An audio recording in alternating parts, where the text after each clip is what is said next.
سلامونه دوستانو، الله دې وکړي چې روغ جوړ به اوسئ. زه اظهار حمیدي نن یو ځل بیا ستاسو په چوپړ کې حاضر یم.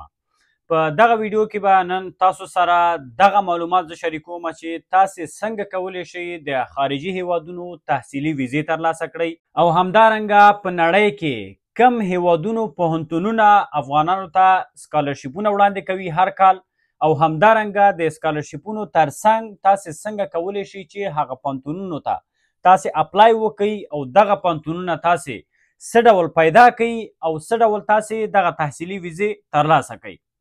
نو ویډیو تر پایه پورې وګورئ، ډیره مهمه ویډیو ده، خصوصا هغه چا دپاره کوم څوک چې غواړي تحصیل په طریقه خارجي هیوادونو ته لاړ شي. په دې باندې زه یقیني یم چې کله دغه ویډیو تاسې تر پایه پورې وکته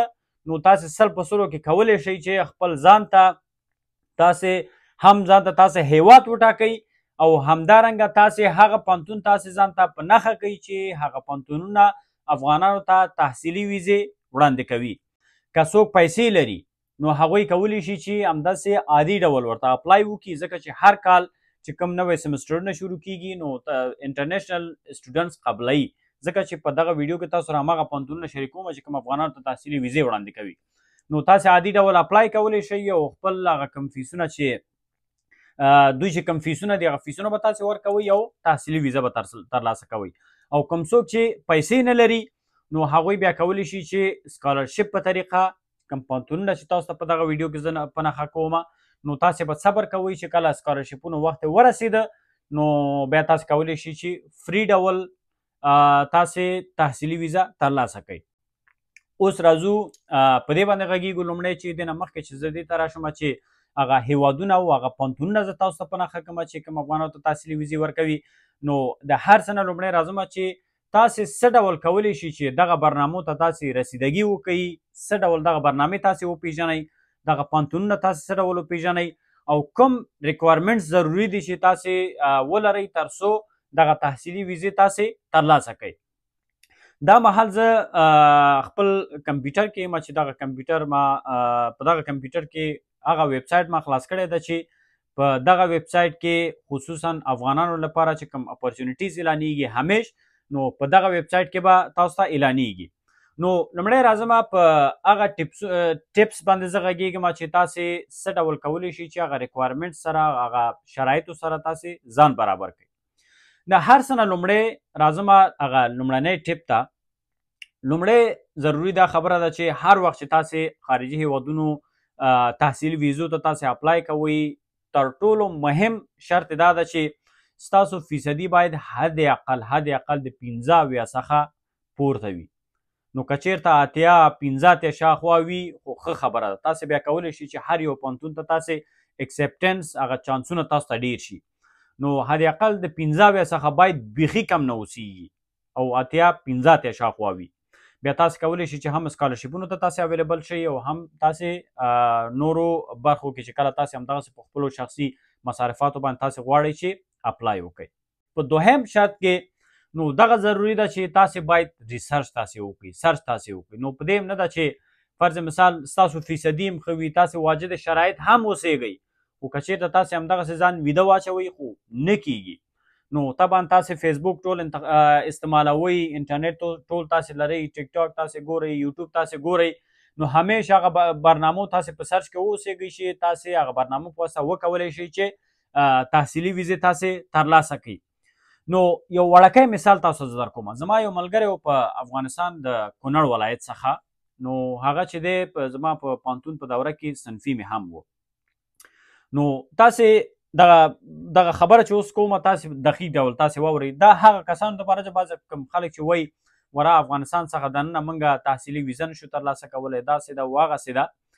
نو دا به همیش دغه برنامو په سرچ کې به ډېر زیات و، همیش په انټرنیټ کې به یې سرچ کولو، ګوګل کې به یې سرچ کوو اخوا دېخوا.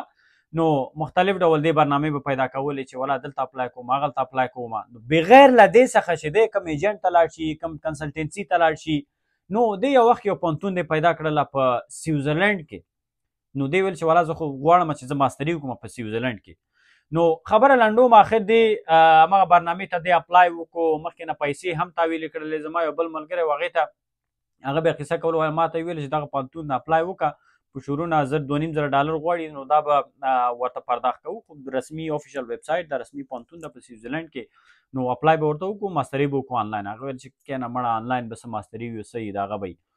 خو فاینلي خبره دا شوه چې د اپلای مو نو تقریبا 1 کال 1.5 2 کاله درس یې مې ویلې اخر بیا د هغه پراکتیک دورې دپاره دوی وغوښتل سویټزرلینډ ته نو اخر ویزا یې واخیسته سړی لاړو سویټزرلینډ ته لاړو بیا هغه زما کوم بل ملګری چې دا نو هغه ویل چې ولا غټ چانس مې مس که نو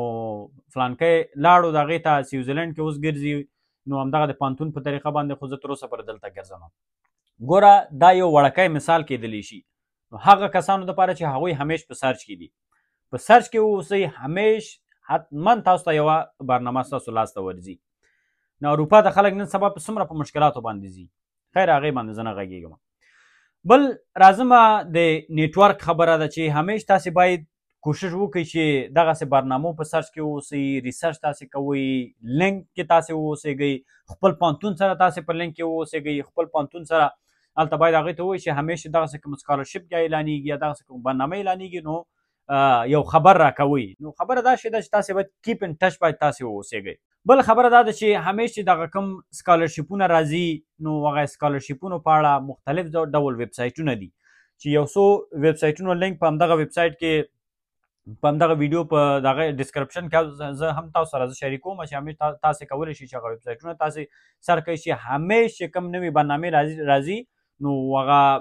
همدغه ویب سایټونو کې هلته اعلانېږي بله مهمه خبره دا ده چې کله چې دغسې برنامې تاسې پیدا کوئ هغه که ویب سایټ کې وي هغه که د پوهنتون د طرفه تاسې خبرېږئ یا تاسې په خپله په انټرنیټ کې یو شی تاسو ته مخې ته ورځي نو دغسې اکاونټونه تاسې فالو کوئ په فیسبوک په یوټیوب کې چې هغوی په دغه بخشونو کې تاسو معلومات درکوي نو تاسې کولی شئ چې خپل ځان دغه بدبختیو څخه تاسې په دغه طریقه باندې وباسئ نو بله خبره دا ده چې تاسې انګلیش پروفیشنسي سکور ډېر زیات ضروري ده په دې کې آیلټس ده ټوفل ده نو که چېرته فرض مثال څوک غواړي چې خارجي هیوادونو ته د سټډي دپاره لاړ شي نو تر ټولو مهمه خبره دا ده چې تاسې باید انګلیش لینګویج پروفیشنسي سکور باندې تاسې کار وکړئ انګلیش کورسونه باید تاسې تعقیب کړئ نو بیا تاسې کولی شئ چې که چېرته په آیلټس او ټوفل کې تاسې دغه ولرئ پروفیشنسي سکور تاسې ولرئ نو تاسې بیا اسانه توګه کولی شئ کله چې تاسې اپلای کوئ یو خو به ستاسو فیصدي هر څه جوړ وي نو دغه سرټیفیکټ هلته 100 په 100 کې غواړي نو دا هم تاسې ولرئ نو تاسو ته هغه لاره اسانېدی شي لومړی تاسې په هغه شرایطو باندې تاسې کار کوئ چې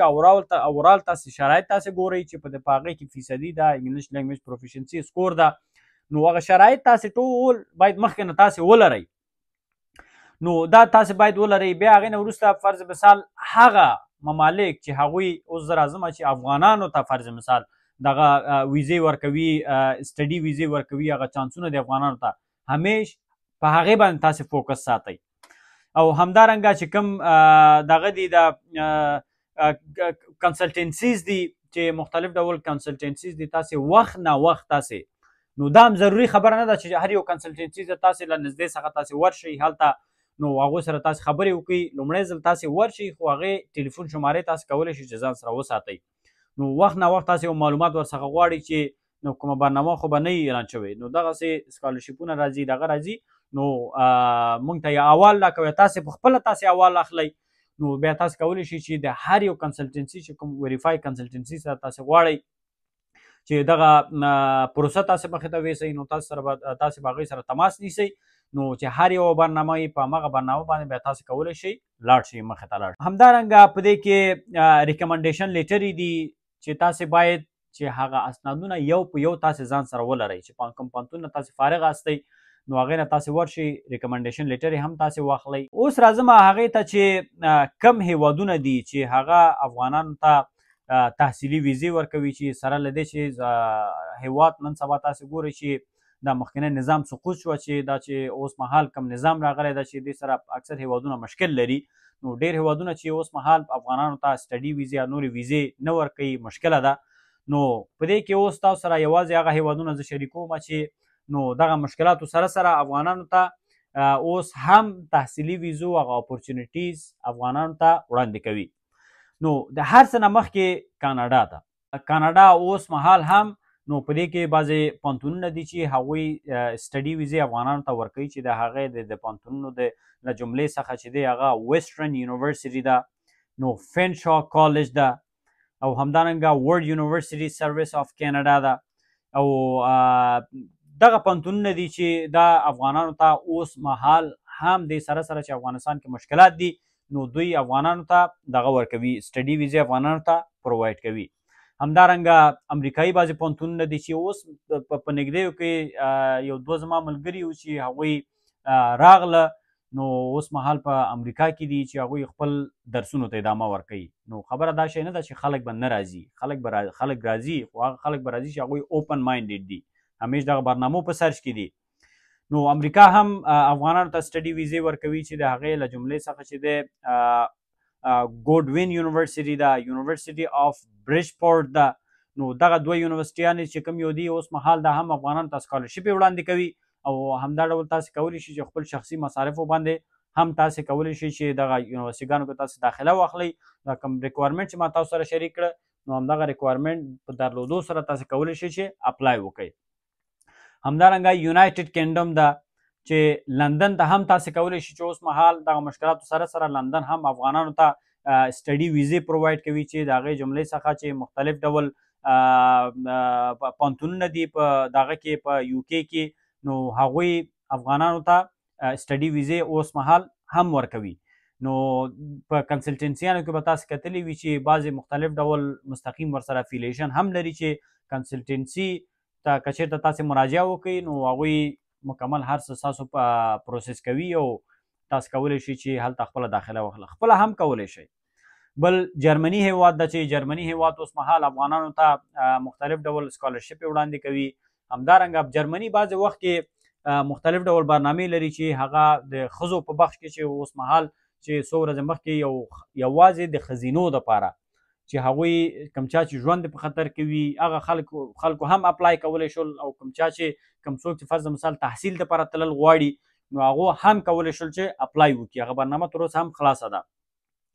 نو جرمني مختلف پوهنتونونه دي چې جرمني ته تاسې کولی شئ چې تاسې اپلای وکړئ او سټډي ویزه تاسې واخلئ، ځکه چې هغه افغانانو ته اوس مهال هم سټډي ویزې دغه کوي، پرووایډ کوي. همدارنګه استرالیا ده. نو استرالیا هیواد هم دا چې اوس مهال د افغانان چې څومره په مشکلاتو کې دي، کوم نظام تغییر و تبدیل سره سره اوس مهال هم نو افغانانو ته سټډي ویزې پرووایډ کوي. نو تاسې کولی شئ چې اپلای وکړئ. همدارنګه ترکیه هیواد ده. نو ترکیې ته هم تاسې کولی شئ چې اپلای وکړئ. مختلف پوهنتونونه دي په ترکیه کې. نو هغې دپاره خاص یو بل ویډیو جوړوم چې ترکیې ته تاسې څه ډول کولی شئ چې اپلای وکړئ او تحصیلي ویزه د ترکیې هم تاسې ترلاسه کړئ. او چاینا ده. چاینا په اړه هم بل ځان ته زه ویډیو جوړوم چې تاسې څنګه کولی شئ تاسې اپلای وکړئ. نو که بیا هم تاسو سره کومه پوښتنه وي انشاءالله تاسې کولی شئ په کمنټ کې پوښتنه وکړئ، نو